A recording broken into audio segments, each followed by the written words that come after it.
Jadi sambil kita terima bencana ni tuan-tuan, kita reda pada Allah, kita belajarlah sedikit faktanya. Sebab apa dunia ni darurat asbab. Kan dunia ni darurat asbab, tidak Allah jadikan apa saja ke atas dunia ni sekalipun benda itu ajaib kecuali dengan sebab. Jadi dengan sebab suhu, dengan sebab tabiat manusia, maka takdir itu pun datang. Berarti takdir pun datang dengan bersebab. Saya pernah baca pada saudara sebuah syair Jalaluddin Rumi yang saya kata, Jalaluddin Rumi menulis 700 tahun dulu pun dah bercerita pada kita bahawa takdir itu juga digerakkan oleh asbab. Jadi itulah kita ucap takziah kepada mereka yang ditimpa bencana. Kita berharap dan berdoa, kalaulah ada lagi yang bakal datang, dijauhilah tuan-tuan. Negara ni banyak orang baik-baik, yang diam, yang bersembunyi. Negara ni Tuhan tahu ramai orang baik-baik yang tak keluar TV, yang tak jadi star famous, yang tak stream macam saya. Orang-orang yang sentiasa takwa dan menunjukkan rasa takutnya kepada Allah. Jadi orang inilah kita harap Allah pandang akan mereka, dan daripada karamah mereka ni kita akan mendapat perlindungan. Itulah, semoga orang baik-baik tu ramai dalam tempat kita ni tuan-tuan, supaya dengan kebaikan mereka lah kita dapatlah menjadi sebuah negara yang ajaib. Walaupun fakta sains akan mengatakan 6 kali hujan lebat, banjir besar, 4 hari 6 hari akan duduk dalam bergelap dengan cuaca 21 hingga 22 darjah Celsius yang mendedahkan pada ribut dan taburan hujan yang lebih banyak. Walaupun fakta sains mengatakan apa-apa, tapi kita berharap keajaiban karamah, kerana tempat dalam negara ni kita banyak orang baik tuan-tuan. Sebab tu setiap kali kita anjurkan apa-apa benda tentang kebaikan, sambutannya lebih luar biasa.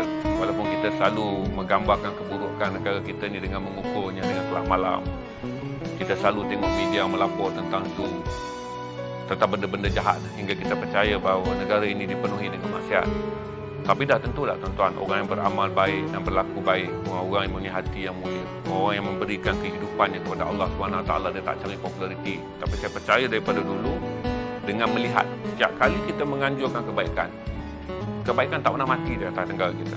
Itu kita harap berkat orang-orang yang baik ni, Allah kalau adalah bencana yang lagi nak datang, Allah tak pandang akan kita, tapi Allah pandanglah, kata sangat banyak orang baik di tempat ini. Walaupun ada yang berkata bahawa sekiranya kita tidak menghalang satu kejahatan, apabila datang bala, orang yang baik juga akan menerima bencananya. Tapi kita percaya Allah juga Maha Pengasih dan Maha Penyayang.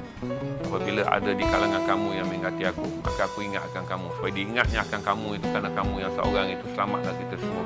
Kalau ada lagi berantai-rantai bencana yang akan datang selepas ini, kalau diukur dengan hari ini baru nak masuk 24 jam hujan, saya rasa sedih lah tuan-tuan.